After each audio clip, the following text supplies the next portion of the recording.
Maririnig mo akong nagsasalita tungkol sa isang bagay na hindi ko akalaing mangyayari sa akin. Isang bagay na, kapag nangyari ito, hindi lang nagbago ang buhay ko, ngunit nagbukas ng pinto na sana ay hindi ko na napuntahan. Ako ay isang 23 taong gulang na lalaki na may English degree sa kamay, ngunit walang ibang gagawin maliban sa trabaho. Nauubos ang pera, walang katiyakan ang hinaharap, kaya tinanggap ko ang kakaibang trabaho na naiisip ko, ang night shift sa isang punerarya sa St. Martinville, Louisiana. Isang maliit na bayan na puno ng kadiliman at mga sikretong walang nangahas na sabihin. Mula sa unang pagtapak ko sa Tibido and Sons Funeral Home, alam ko na ang lugar na ito ay hindi katulad ng anumang nakita ko. Ang hangin ay mabigat na parang maaaring putulin ng kutsilyo. Ang liwanag ay nababanaag sa mga salamin na bintana, at ang mga anino ng mga puno ay nakabitin sa ibaba, itinatago ang mundo sa loob. Ang amo, si Tibido, ay nag-abot sa akin ng isang stack ng mga papel, isang set ng mga patakaran para makaligtas sa night shift. Ang mga alituntunin ay kakaiba kaya kailangan kong basahin ang mga ito ng paulit-ulit upang maniwala sa kanila. Huwag magbukas ng kakaibang pinto. Sagutin lang ang telepono sa 3 oras. Huwag magsalita sa isang wika maliban sa English. Kung naririnig mo ang mga bulaklak na namumulaklak at wala, bigkasin ang mga panalangin. At marami pang iba pang mga kakilakilabot na bagay, hindi ako nangahas na unawain ang lahat sa oras na yon. Akala ko magiging boring lang ang trabaho, umupo sa bantay, sagutin ang telepono, hintayin lumipas ang gabi. Ngunit noong gabing iyon, at ang mga sumunod na gabi, alam kong mali ako. Lumitaw ang ika-23 na pinto sa gitna ng pasilyo, tahimik ang katok sa pinto, bumulong ang mga multo sa makapal na hangin, at ang lamig ay napakalakas na ang mga panginginig ay patuloy na sumasalakay sa aking katawan. Natakot ako. Nagpanik ako. Ngunit ang pumipigil sa akin na umalis ay isang malalim na pakiramdam, isang tawag na manatili, upang maunawaan, upang matuklasan ang malalim na lihim na nakapaligid sa lugar na ito. Hindi ito kwento tungkol sa trabaho. Ito ay isang kwento tungkol sa isang paralel na mundo, kung saan ang linya sa pagitan ng buhay at kamatayan ay napakarupok na maaari itong mapunit. Kung saan may mga alituntunin na kapag nasira, hindi ka lang mawawalan ng trabaho, baka mawalan ka pa ng kaluluwa. Sasabihin ko sa iyo ang bawat detalye, bawat tunog, bawat pinto na nagbubukas sa dilim. Maririnig mo ang mga buntong hininga ng mga patay, ang makamulto na pagtawa sa gabi, at ang nakakakilabot na katotohanan na hindi ko gustong paniwalaan ay totoo. Hawakan ang aking kamay ng mahigpit, ang mahabang gabi ay nasa unahan, at ang misteryo ay walang katapusan. Hindi ko akalain na magtatrabaho ako sa isang punerarya. Walang nag-iisip na mangyayari ito sa iyo, lalo na kapag ikaw ay 23 taong gulang pa lang, may English degree na pero wala nang mapupuntahan, walang trabaho at napakahirap na ang iyong bank account ay may ilang dosenang dolyar na lang. Nagsisimula ang kwento sa isang maliit na bayan na tinatawag na St. Martinville sa kaibuturan ng Louisiana jungle, kung saan ang hangin ay napakakapal at siksik na tila niyayakap ka ng mahigpit, na ginagawang malamig at nagbabanta ang bawat hakbang. Ang St. Martinville ay hindi katulad ng anumang lugar na nakita ko. Dito, Spanish moss, mahahabang baging na nakasabit sa mga sinaunang puno, tumatakip sa mga lansangan, lumilikha ng mga katakot-takot na berdeng multo sa araw. Walang katapusang marshy field, puno ng huni ng mga lamok at insekto sa gabi. Ang sinaunang espasyo ng mga Victorian na bahay ay nabahiran ng panahon, lalo na ang punerarya na Tibido and Sons, isang gusaling na bahiran ng pula ng mga itim na linya na matatagpuan sa gilid ng bayan, kung saan ang huling sementadong kalsada ay nagiging maalikabok at malumot na kalsada. Ako, isang binata na bigo sa isang hindi tiyak na kinabukasan, na may mga pangarap na tila namatay, ay tumanggap ng isang night shift na trabaho sa Tibido Funeral Home sa pag-asang kumita ng sapat na pera upang mabuhay. Ngunit walang sinuman ang makapaghula na ang trabahong ito ay hindi lamang nakaupo doon na naghihintay. Matandang lalaki ang may-ari ng punerarya na si A. Tibido, malamig ang mga mata, walang ngiti. Ibinigay niya sa akin ang isang set ng mga panuntunan, isang kakaiba at mahigpit na hanay ng mga patakaran, kasama ang isang paalala, basahin ng mabuti. Sundin ng lubusan. Walang mga pagbubukod. Ang bawat linya sa papel ay parang isang sumpa, isang hindi nakikitang hadlang sa pagitan ko at ng labas ng mundo. Tinignan ko ang listahan. Ang mga alituntunin ay parang hindi nagbubukas ng mga kakaibang pinto. Sinasagot lamang ang telepono pagkatapos ng 3 oras, hindi nagsasalita sa ibang wika maliban sa English, at pinapanatili ang temperatura ng kwarto sa 68 degrees. Parang simple lang. Ngunit sa loob ng mga panuntunang iyon, nakaramdam ako ng hindi maipaliwanag na bigat, na parang may nagmamatsyag sa bawat hakbang ko, bawat paghinga sa madilim na gabi. May isang bagay na napakamali sa paghihintay sa akin sa Tibido and Sons. Hindi ko alam na sa pagtungtong ko sa lugar na ito, pumasok na ako sa ibang mundo, isang mundo kung saan hindi na malinaw ang hangganan ng buhay at kamatayan, kung saan ang mga madilim na lihim ay nasa ilalim ng mga sinaunang pader. At bawat pinto, bawat tunog ay naglalaman ng nakakatakot na kwento na walang sinumang nangahas na sabihin. Ang aking unang gabi ay malapit na. At sasabihin ko sa iyo, bawat sandali, isang takot, isang lihim mula sa isang lugar kung saan ang mga buhay at patay ay dapat sumunod sa mga kakaibang tuntunin.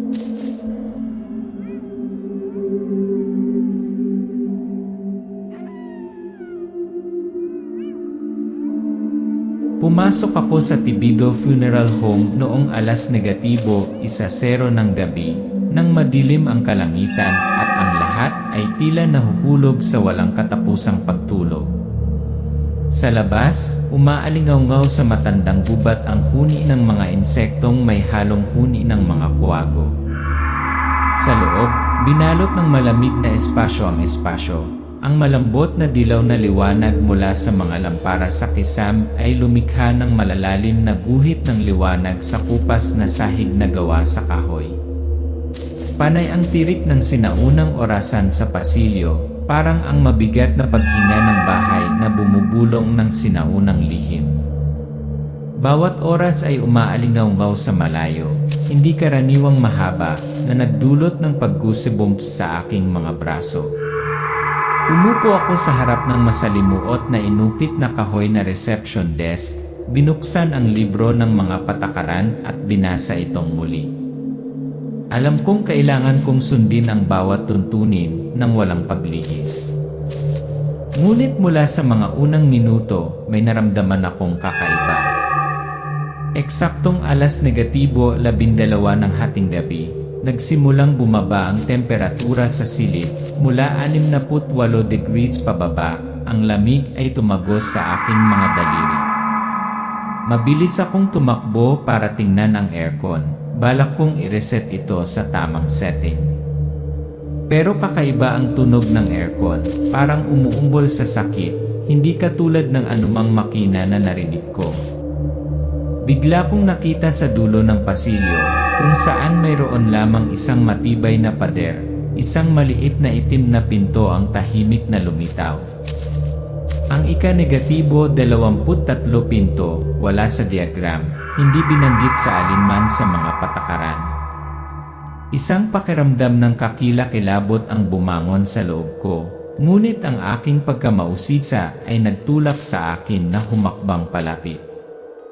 Bago ako makabawi, natuklasan ko ang isa pang pinto, na mas maliit, na nakatago sa paanan ng hagdan, ang pintura na naghahalo sa dingding kaya madaling makaligtaan.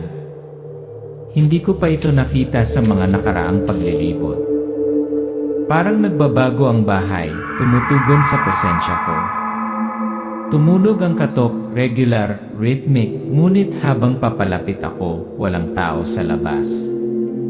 Ang katok ay patuloy na umaalingaw sa tahimik na espasyo, na gumising sa isang pangunahing takot sa aking kalooban. Sa sandaling iyon, umalingaw ang isang iyak ng isang sanggol, hindi lamang isang normal na iyak kundi isang nakakadurog ng puso, mapusok na hiyawan sa dilim. Napunit ito sa hangin na parang lalabas sa dibdib ko ang tibok ng puso ko. Ang instinct na buksan ang pinto at tumakbo upang tumulong ay tumaas sa loob ko. Ngunit ang mga alituntunin ng bahay ay malinaw na umalingaw-ngaw. Huwag buksan ang pinto kung makarinig ka ng katok o kakaibang ingay. Nagsimula ang isang makamulto na pag-awit mula sa itaas, isang mabagal, matamis ngunit malamig na himig, tulad ng oyay ng isang mahirap na nakakulong na kaluluwa. Isang malabong figura ang lumitaw sa hagdan, lumilitaw at naglalaho, tulad ng isang figura na gawa sa usok. Tumagos sa akin ang walang kaluluwang titig na yon, halos mapalugmok ako. At tumunog ang landline na bumasag sa katahimikan. Paulit-ulit ang tugtog 1, 2, 3. Kinuha ko ito, nanginginig ang boses ko, sinusubukang maging kalmado. Buksan. Ang funeral home ni Natividad at anak, paano kita matutulungan? Sa kabilang dulo ng linya, may kakaibang boses ang nagsalita, French, mabilis at mahirap intindihin, na may halong wheezing sound ng isang taong kakatapos lang ng matinding ubo. Nakikita ko lang ang mga fragment ng mga salita, pakiramdam ko ay may humihingi ng tulong o nagbabanta. Gusto kong magtanong pa, ngunit pinagbawalan ako ng mga tuntunin na sumagot sa anumang bagay maliban sa Ingles, at hindi rin nila ako pinahintulutang manatiling konektado sa mga kakaibang tawag na ito ng masyadong mahaba. Tumibok ang puso ko.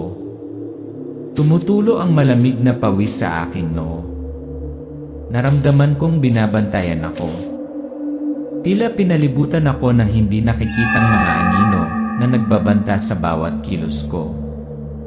Isang panloob na labanan ng sumiklab, kailangan kong sundin ang mga patakaran, panatilihin ang aking distansya mula sa mga multong iyon upang mabuhay.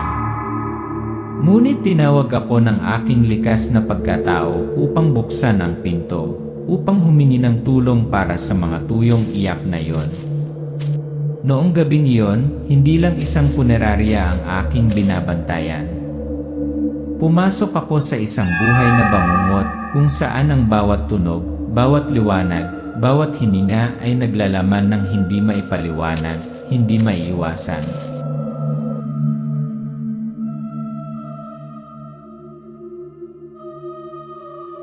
Hindi ko napigilan ng matagal ang curiosity ko. Pagkatapos ng unang gabi ng pagmumulto, nagpasya akong harapin ang nag-iisang lalaking makapagpaliwanag ng mga kakilakilabot na yon, si Natividad, ang may-ari ng punerarya. Siya ay isang matandang lalaki, ang kanyang mukha ay payat na may malalim na kulubot na parang bakas ng maraming madilim na lihim. Malamig ang kanyang mga mata ngunit may kung anong pagod, parang bigat ng sumpa ng pamilya. Sinimulan niyang sabihin sa akin ang tungkol sa kasaysayan ng Tibido and Sons Funeral Home, isang bahay na umiral ng mga henerasyon, nakatayo sa lupa na, ayon sa mga sinaunang tao, ay alinman sa sagrado o sumpain, walang makapagsasabi. Nagsalita siya tungkol sa Lady of the House. Isang immortal na kaluluwa na umiiral sa kadiliman na nakakulong sa loob ng mga dingding ng bahay na ito. Nagsimula ang kanyang kwento daan-daang taon na ang nakalilipas, noong siya ay isang manggagamot, isang tagapagtanggol ng komunidad. Ngunit pagkatapos siya ay ipinagkanulo, ikinulong sa isang pader ng mga taong naninibugho at naiinggit, at mula roon, ang kanyang espiritu ay nagbago sa isang madilim, mabangis na nilalang, puno ng sama ng loob at puot. Siya ay hindi lamang isang multo, ngunit isang nilalang na nagugutom para sa mga kaluluwa ng mga patay upang mapanatili ang kanyang masakit na buhay. Ipinaliwanag ni A.T. Bido na ginugol ng kanyang pamilya ang kanilang buhay sa pagpigil sa kanya sa pamamagitan ng mga lihim na ritual, tahimik na sakripisyo na walang nakakaalam. Ang bawat bagong kaluluwa na papasok sa punerarya, ang bawat taong namatay, ay pinagmumulan ng lakas para sa Lady at dapat panatilihin ng mga Tibidos ang nakakatakot na relasyon na ito upang maprotektahan ang kanilang sarili at ang bayan. Binuksan niya ang logbook para makita ko, isang talaan ng mga pangalan ng mga nakulong na kaluluwa, ang mga hindi makaalis sa punerarya, iningatan bilang malungkot na multo. Ang bawat pangalan nito ay isang malungkot na kwento, isang buhay na nakulong sa pagitan ng hangganan ng buhay at kamatayan. Ang mga pangalan tulad nina Eloise Bergeron, Thomas Landry, Raymond, Marie Duey, lahat sila ay mga kaluluwang hindi nakatagpo ng kapayapaan. Pakiramdam ko huminto ang pagtibok ng puso ko nang malaman kong hindi lang ako isang night shift worker.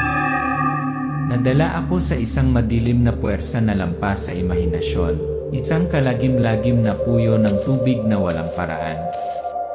Napuno ako ng kakilakilabot, ang aking mga mata ay nakatuon kay A.T. Bido, ang aking puso ay napuno ng lubos na pagkalito. Matakasan ko ba ang bahay na ito, o ako ay magiging bahagi ng mga pangalan sa pahina ng talaan?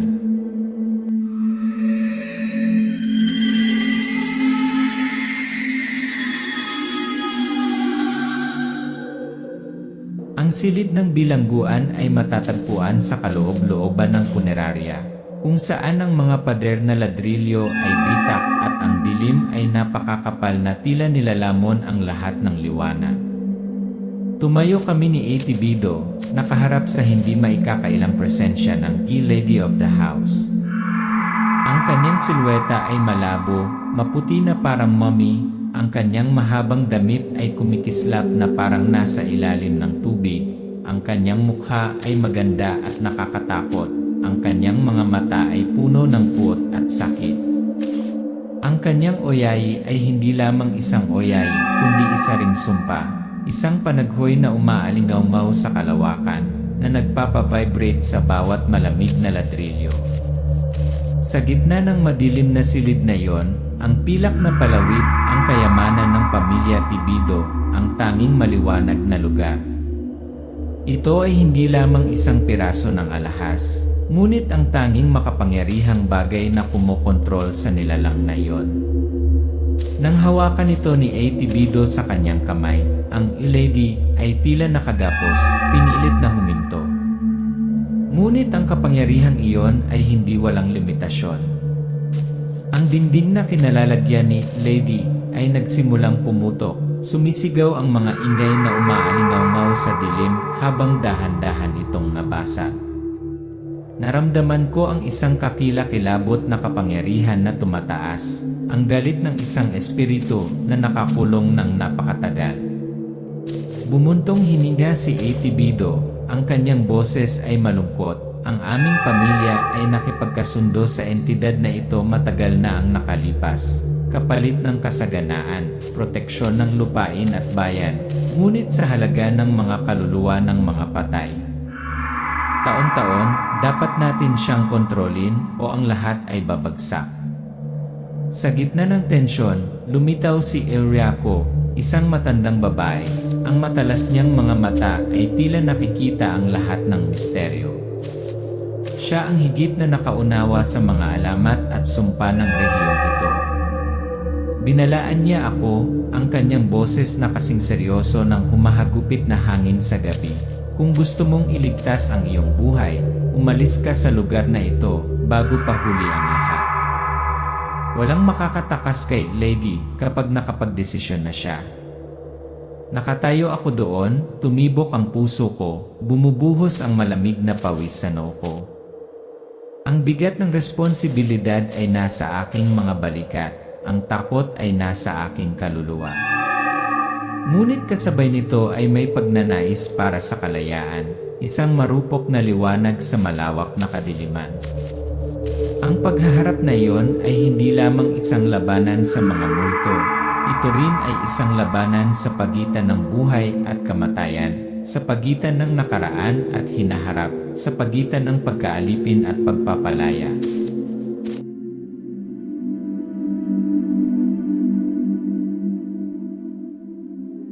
Hindi talaga natatapos ang gabi sa Tivido and Sons.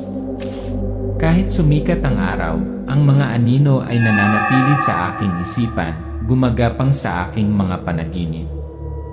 Hindi ako binibitawan ng mga nananaginip na panaginip. Mga larawan ng mga kaluluwang hindi makaalis sa punerarya, mga bulong ng nakaraan, mga iyak ng mga bata na nawala sa madilim na gabi. Gabi-gabi, isang kakaibang premonisyon ang bumangon sa loob ko, tulad ng isang tawag mula sa kailaliman na naglalapit sa akin ng palapit sa hindi maipaliwanag, nakakatakot na mga lihim. Ang pilak na palawit, hindi lamang isang piraso ng alahas, ngunit isang hindi natapos na misyon, isang mabigat na responsibilidad na bumabagabag sa akin sa bawat hakbang ng paraan. Kasama ang mahiwagang susi na natagpuan ko sa ilalim ng threshold, binubuksan nito ang pintuan sa pagitan ng kasalukuyan at nakaraan, sa pagitan ng buhay at kamatayan, sa pagitan ng pagkaalipin at kalayaan. Nakatayo ako roon, sa harap ng pamilyar na punerarya, sa maputlang liwanag ng bukang liwayway, naramdaman ang malakas na koneksyon sa pagitan ng masakit na nakaraan, ng madilim na kasalukuyan, at ng hindi kilalang hinaharap. Si Eriaco, sa kanyang matalas na mata at malalim na pag-unawa sa lupain ito, ay nagbigay sa akin ng isang huling payo, tulad ng isang babala. Umalis ka sa S.D. Martinville kung kaya mo, o tanggapin ang iyong kapalaran, maging bahagi ng mga multo na inaalagaan ng bahay na ito. Umalingaw sa akin ang mga salita niya, hindi ko maalis sa isip ko. Alam ko, hindi lang ito trabaho, hindi lang pansamantalang tirahan. Ito ay isang walang katapusang cycle, isang kwento na hindi magtatapos. Nakatayo doon ang punerarya, mapagmataas, misteryoso, parang isang buhay na nilalang sa swampland. Ang mga hindi na ilabas na lihim ay nakatago pa rin ng malalim sa bawat ladrilyo, sa bawat saradong pinto. At ako, hindi ako makaalis. Hindi matatakasan ang tadhanang na pagdesisyunan simula ng tumuntong dito. Naghihintay pa rin ang mga hindi nabubunyag na misteryo.